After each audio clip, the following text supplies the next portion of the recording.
going to show you how to change the bushing plate that's been ripped off. You take a pair of channel locks, put the channel locks down next to the edges. You push down on the channel locks so they don't slip off.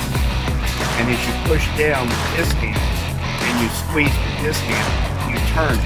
And all you have to do is turn it a little bit and they will come out. So here again, this one you push down, sliding off. Like that, you push down, turn it, and all you have to do is turn it just a little bit and it will release it.